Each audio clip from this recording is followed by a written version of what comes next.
pemerintahan. Untuk mengelaborasinya, kita langsung terhubung bersama rekan saya, produser lapangan CNN Indonesia, Nabila Putri, yang berada di Kompleks Parlemen, Jakarta. Selamat siang, Nabila. Nabila, apa yang menjadi highlight dari pidato Presiden tadi?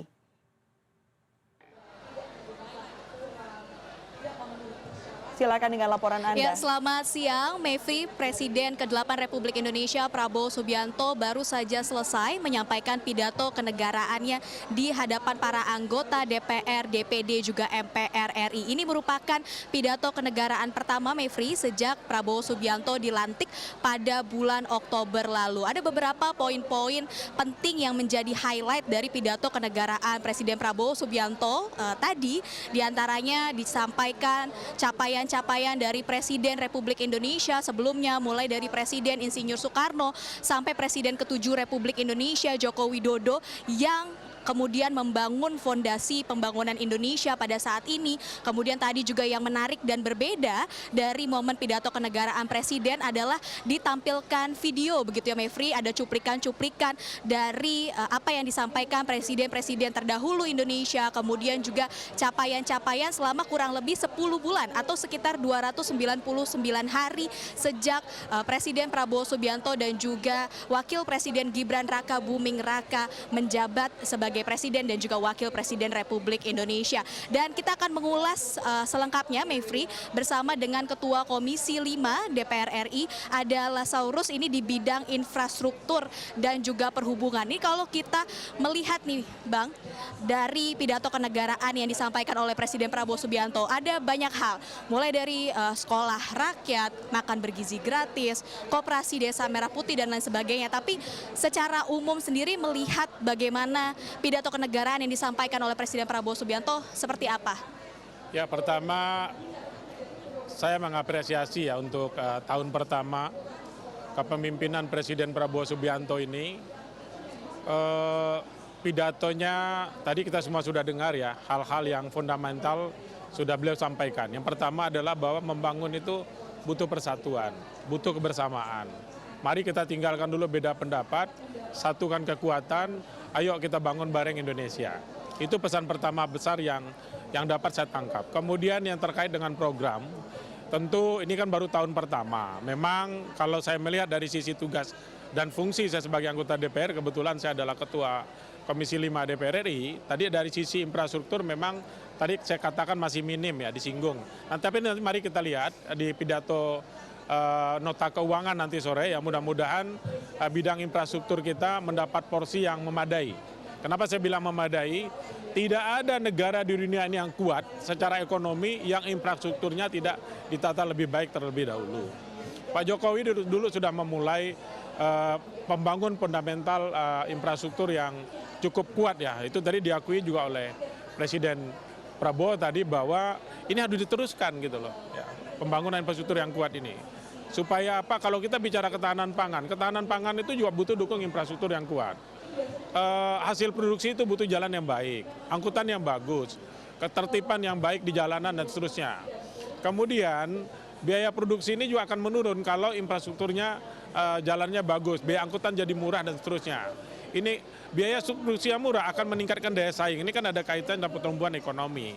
Jadi saya berharap ya mudah-mudahan infrastruktur di tahun 2026 nanti, ya ini kan APBN untuk APBN 2026 ini, nota keuangan untuk APBN 2026 bisa mendapat porsi yang lebih besar daripada tahun 2025. Walaupun 2025 kemarin kita di 110 triliun, ya sekarang posisi sudah boka blokir itu sudah mencapai hampir 100 triliun. Iya, itu dia. Karena kan memang yang juga menjadi highlight dari pemerintahan Presiden Prabowo Subianto dan juga Gibran Raka Buming Raka di tengah pembangunan yang dilakukan dalam hal sekolah rakyat, kemudian makan bergizi gratis dan lain sebagainya, juga ada efisiensi begitu Bang, yang beriringan dengan 10 bulan berjalan Presiden Prabowo dan juga Gibran Raka Buming Raka. Apakah kemudian tetap optimis di tengah efisiensi yang dilakukan oleh pemerintah pusat saat ini, infrastruktur pembangunan ini juga akan berjalan dengan baik ataukah seperti apa?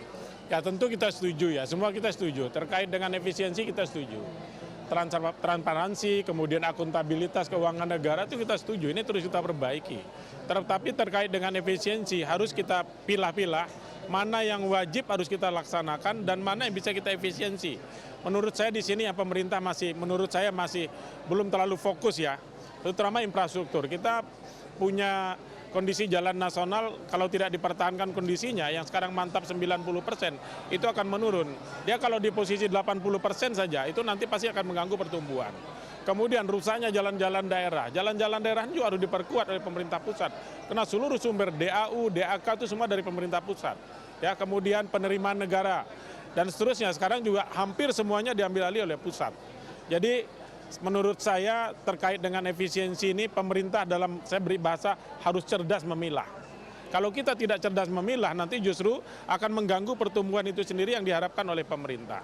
Saya ingin tegaskan sekali lagi, tidak ada negara yang kuat ekonominya tanpa infrastruktur yang baik. Kita berkaca kepada Cina saja. Cina bisa tumbuh begitu cepat, daya saingnya begitu kuat. Kenapa? Karena infrastrukturnya bagus, meningkatkan daya saing. Daya saing dia yang kuat, dia bisa produksi barang dengan harga murah. Sehingga harga barang Cina di mana-mana bisa bersaing dengan harga, bahkan mengalahkan harga produksi dalam negeri. Oke, di luar masalah infrastruktur sendiri, tadi di awal pidatonya Presiden Prabowo Subianto juga menyebut beberapa hal terkait dengan ekonomi juga, Bang. Salah satunya adalah kebocoran negara akibat korupsi yang tidak bisa ditutupi faktanya. Di setiap institusi ada indikasi korupsi, kemudian juga serakah nomiks dan lain sebagainya. Kalau secara umum sebagai anggota DPR RI sendiri, Abang sendiri melihatnya bagaimana sih supaya bisa memaksimalkan potensi tidak adanya kebocoran-kebocoran negara, baik itu dari korupsi ataupun hal-hal terkait serakah nomiks dan lain. Ya, kalau menurut saya sistem harus diperbaiki. Sebetulnya kita ini kan merdeka sudah sekian tahun. Saya yakin pemerintah sudah bisa memetakan secara baik ya. Nah sekarang supaya tidak terjadi korupsi yang marak, sistem diperbaiki. Menurut saya sistemnya harus diperkuat. Misalnya sekarang kenapa di sektor infrastruktur ini programnya dikurangi? Apakah juga pemerintah menduga di sektor infrastruktur ini akan terjadi banyak juga dalam tanda kutip itu tindak pidana korupsi. Ini jangan infrastrukturnya yang kita drop, tetapi sistemnya yang kita perbaiki. Bagaimana membangun infrastruktur dengan infrastrukturnya kuat, tapi minim tindak pidana korupsi. Sistemnya harus diperbaiki. Baik. Terima kasih Ketua Komisi 5 DPR RI, Lazarus, perbincangannya dengan CNN Indonesia. Tadi ada beberapa hal yang kita ulas bersama ya, Mevri ya. Di antaranya adalah pidato kenegaraan dari Presiden Prabowo Subianto dan kemudian bagaimana kaitannya dengan pembangunan infrastruktur di Republik Indonesia. Ini diharapkan apa yang nanti disampaikan oleh Presiden Prabowo terutama pada saat pembacaan nota keuangan sekitar pukul 13.30 waktu Indonesia Barat di gedung Kompleks Parlemen Senayan ini kemudian bisa menjawab kebutuhan masyarakat Indonesia, tidak hanya program-program yang prioritas saja, tapi juga program-program yang mendasar dan juga menyentuh masyarakat banyak. Sementara itu kembali ke studio, Mevri. Baik, terima kasih atas laporan Anda, produser lapangan CNN Indonesia, Nabila Putri melaporkan langsung dari Kompleks Parlemen Jakarta.